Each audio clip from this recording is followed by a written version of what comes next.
this was disappointing. Hi YouTube and welcome back to my channel. Today we're going to do something pretty interesting.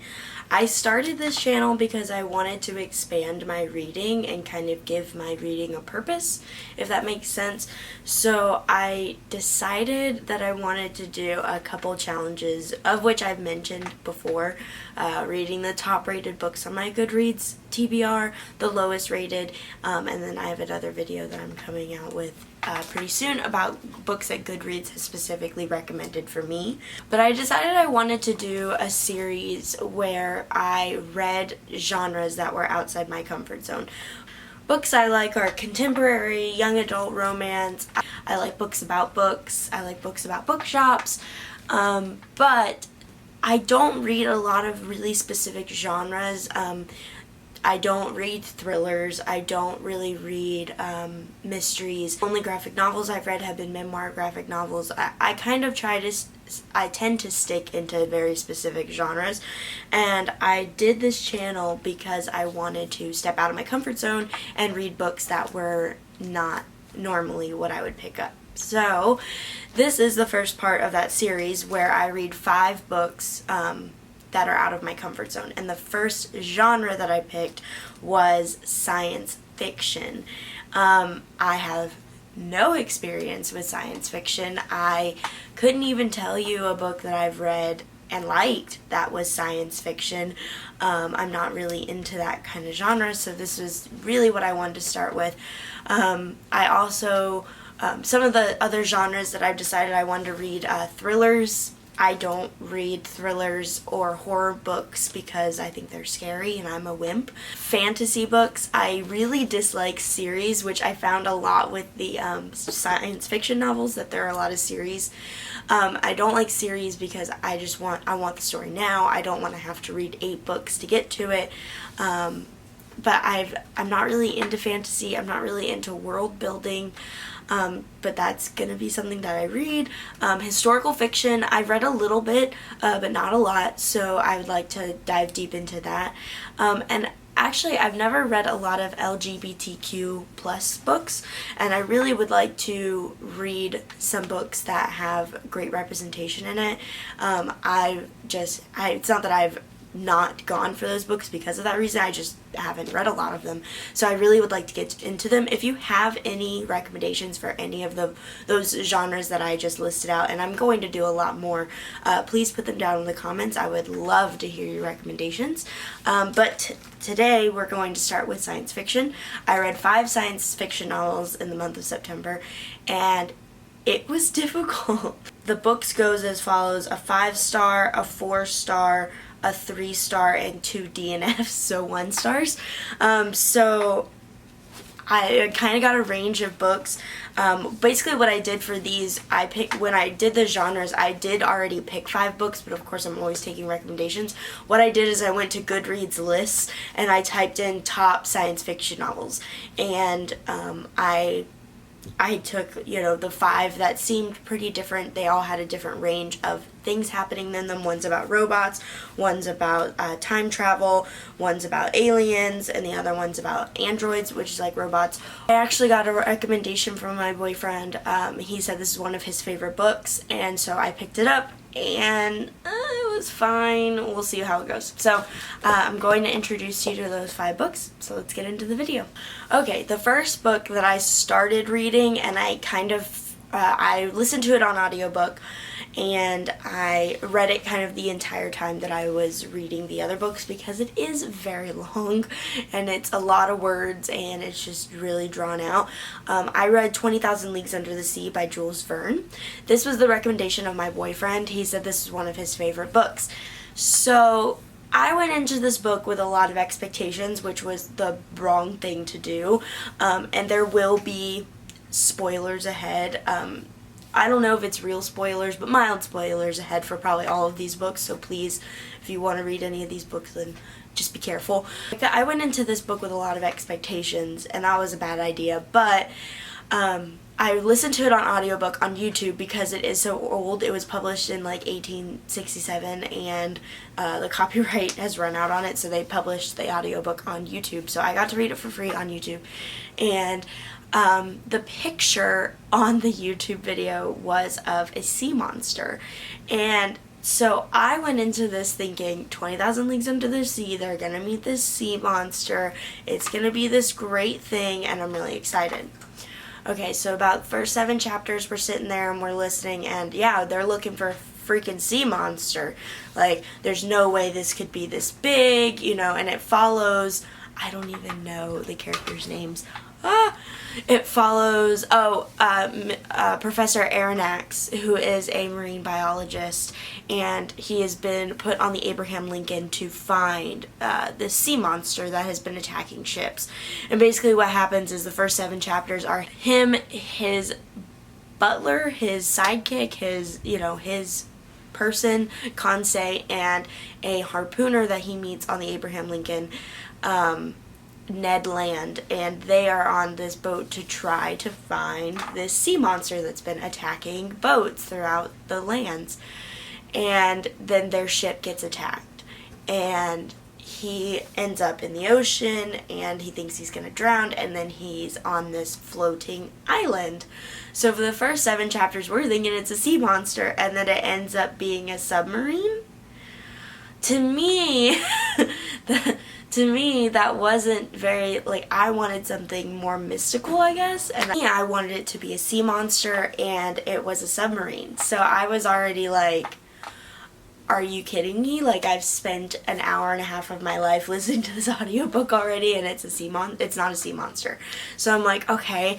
So I continue reading, and basically what happens is they are basically taken hostage on the Nautilus, which is a submarine, by Captain Nemo, and he has basically rejected all of land laws and society, and he has decided to go away at sea and live on the Nautilus, and he travels the seas.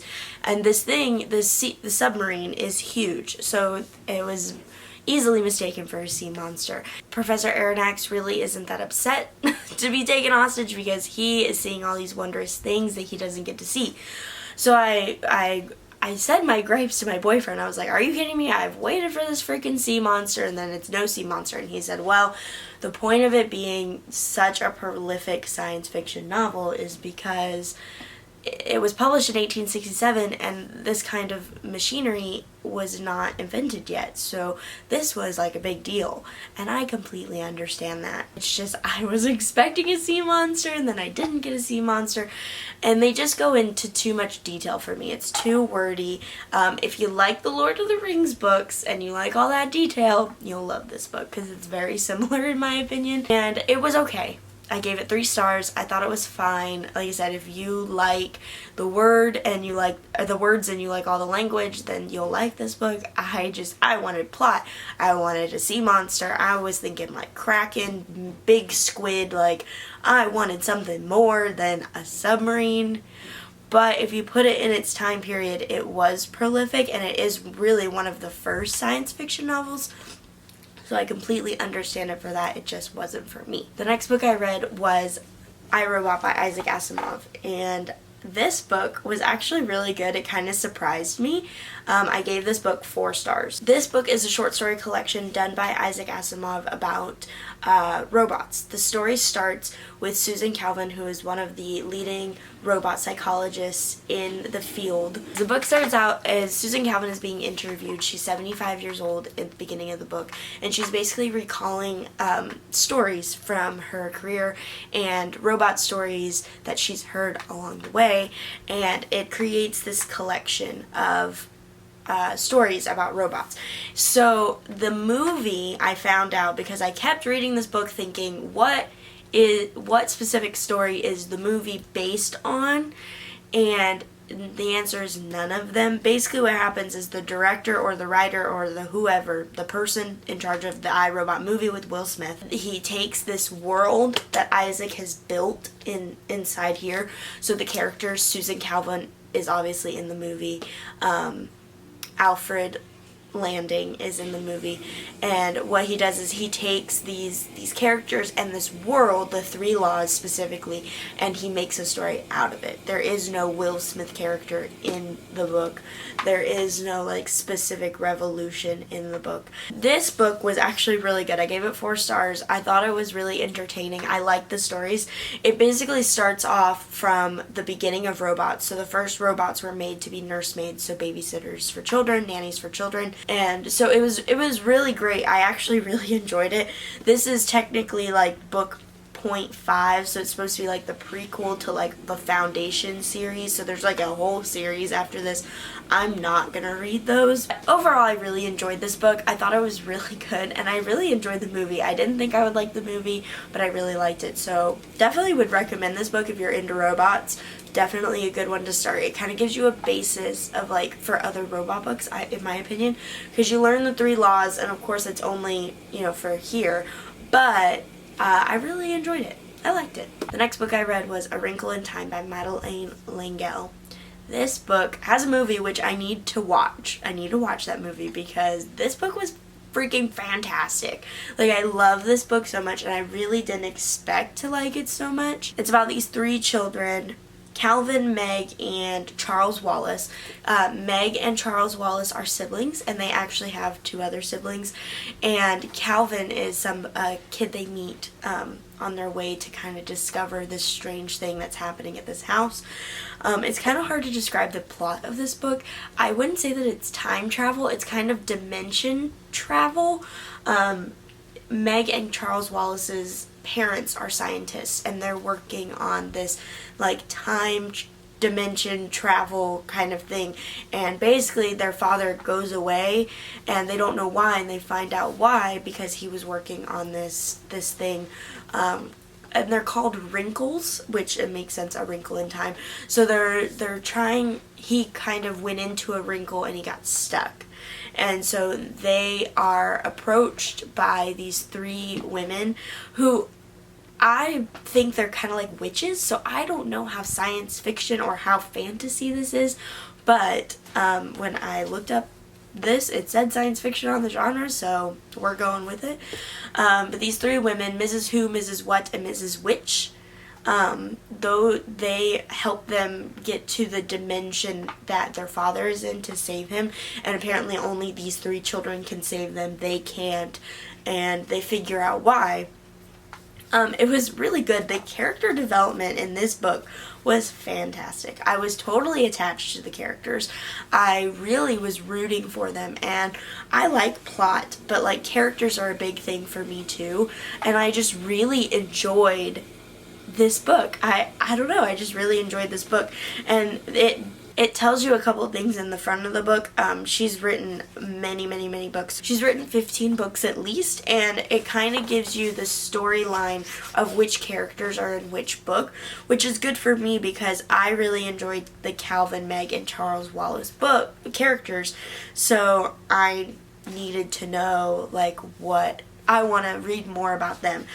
Calvin is 14 in the book, Meg is 11, and Charles Wallace is, I think he's only like 4. He's really young, but he's very smart. The people in their family are special, and they always felt weird, but then they realized they have these special gifts, and they have to go save their father, and it was just really fantastic. The character, like I said, the character development in this book was fantastic. I think this might be a series that I continue. I know, big moves, big words to say. I really enjoyed this book, and I really would like to continue with the characters. Then we get to the 2 disappointing books, and unfortunately by this time in the month I was just over it. I didn't really want to read these anymore, so I don't know if I gave them enough of a chance, but this is just my opinion. This is how I feel about these books. The first book that I DNF'd was Ender's Game, and this is the reason why. I have a bad taste in my mouth about the movie, but that's a whole separate personal issue that I just didn't like the movie. So I already went into this book with like a meh, not really gonna feel this. But Ender's Game is about a child named, his name is Ender, but that's his nickname.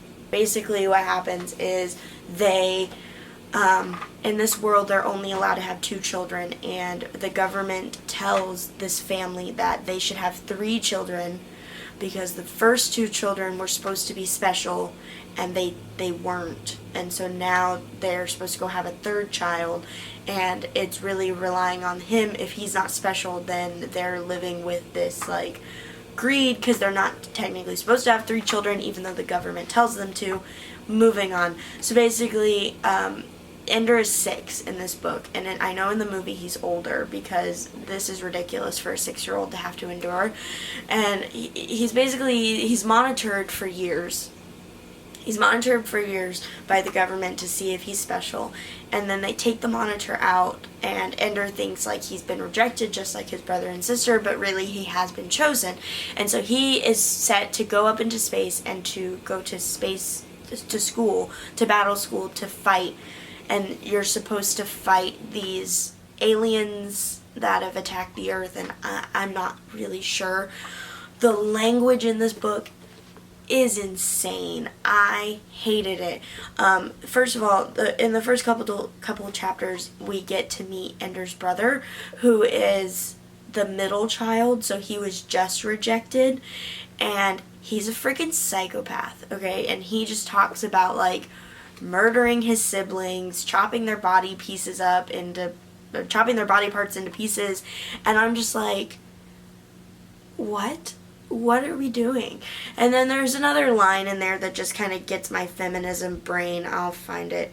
Oh, this line. You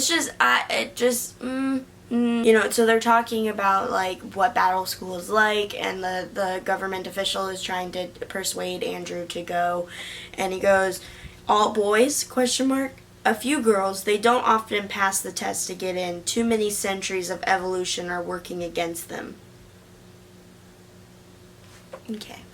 So I basically got to the part where he was on the ship. I just didn't want to read anymore. I didn't like it. I didn't like the language. I didn't like how brutal everything was. This child is 6.